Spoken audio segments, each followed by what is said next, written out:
একটু জবানটাকে ছেড়ে দিয়ে আল্লাহকে একটাবার ডাক দেন না, আল্লাহ। এত আস্তে বললে হবে না, আরো জোরে বলতে হবে আল্লাহ। ও মধুর নামটি নিলে এ হৃদয় হাসে, ও মধুর নামে সুখ নেমে আসে, ও নামের তুলনা মেলে না, মেলে না।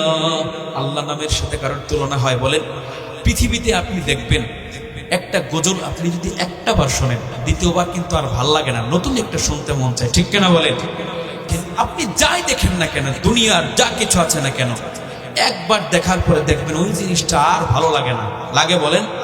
কিন্তু আল্লাহর নামটা আপনি ছোটবেলাও আল্লাহর নাম শুনে এসেছেন, বড় এসেও কিন্তু ওই আল্লাহ আছে না নাই?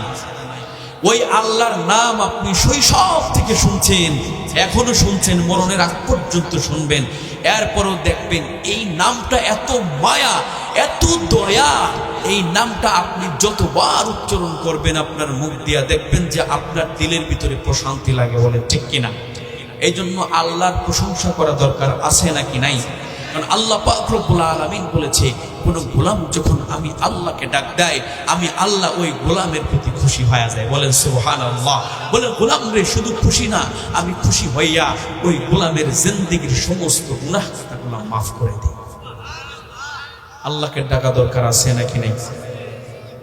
আল্লাহ বলতেছে, গোলাম আমি 24টা ঘন্টা তোমার মুখের দিকে তাকায় থাকি, কখন তুমি একটা বার আমি আল্লাহকে আল্লাহ বলে ডাক দিব?